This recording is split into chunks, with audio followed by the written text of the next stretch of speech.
Let's tap it out today on Anatomy with Miss Rusty.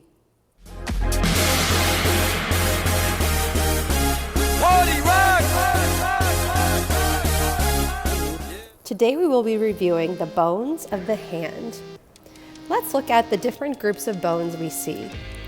First, these bones here, they are short bones. They're called the carpals. There are 8 carpals that we will review. The next row of long bones are our metacarpals. When you make a fist, the metacarpals are these bones right here. The last set of bones are our individual phalanx bones, or phalanges plural. They are our fingers. Let's start with naming our carpals. I'm going to name them in this palm up view and then palm down view. Starting at the thumb, we have the trapezium, trapezoid, capitate, hamate, triangular, pisiform, lunate, and scaphoid. Those same bones flipped over now, palm down. Trapezium, trapezoid, capitate, hamate, triangular, pisiform, lunate, and scaphoid. When naming the metacarpals, we assign each digit a number. Starting with the thumb, this entire row or digit will be 1, 2, 3, 4, and 5. So this would be the first metacarpal, second metacarpal, third metacarpal, fourth metacarpal, fifth metacarpal. Each of the phalanx bones is designated a number for digit and a position on that finger or toe. So for the thumb, we have the proximal and distal phalanx bones. Every other digit following has an additional phalanx bone in the middle. So these would be proximal, middle, distal phalanx. So let's practice. If we pointed to this bone, it would be the 1, 2, 3, 4th middle phalanx bone.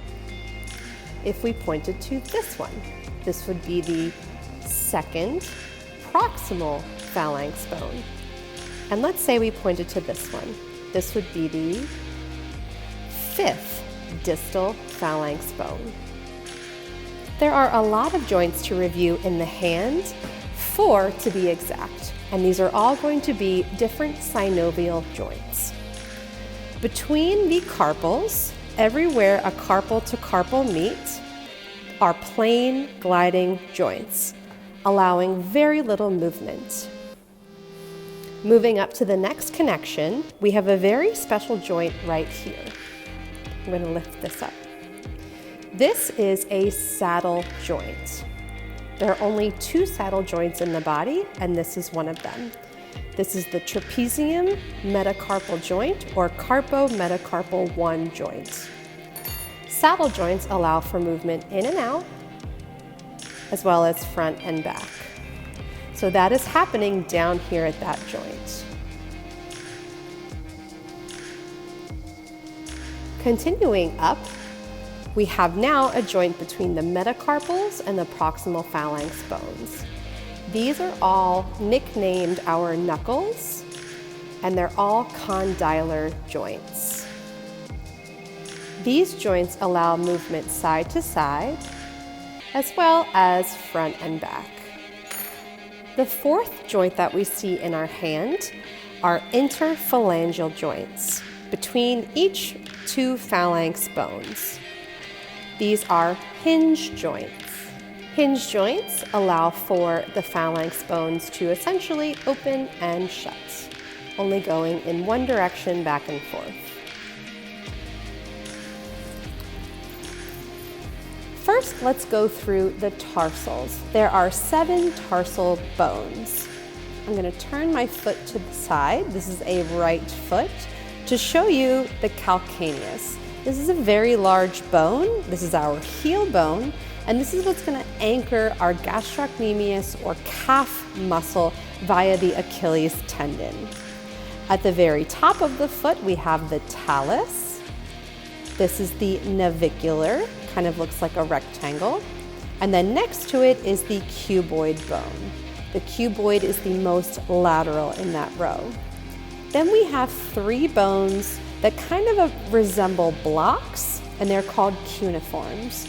We have the medial cuneiform, intermediate cuneiform, and lateral cuneiform. They also can be referred to as first, second, or third cuneiform bones. We're going to name our metatarsals similar to the way we named our metacarpals, starting with number 1, most medial at the big toe, and working our way out. So we have metatarsal 1, 2, 3, 4, 5. Our phalanx bones will also be named in a similar fashion to the hand.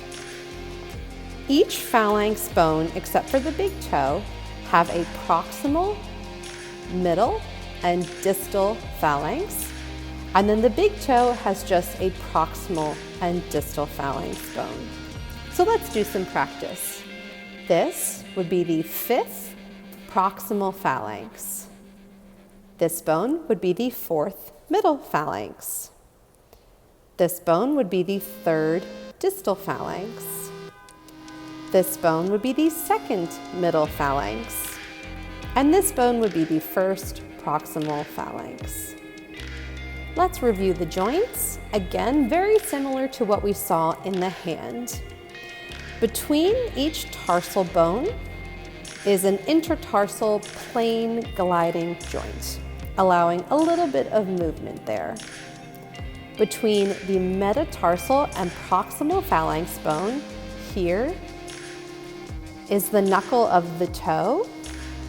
And these are condylar joints, so they allow a little bit of movement forward and back and side to side, similar to our fingers. Between each phalanx bone are the interphalangeal joints, and they are hinge joints. So your toes, similar to the fingers, can kind of curl and open back up. It is totally cool to study the bones of the foot. Thanks for watching. See you next time.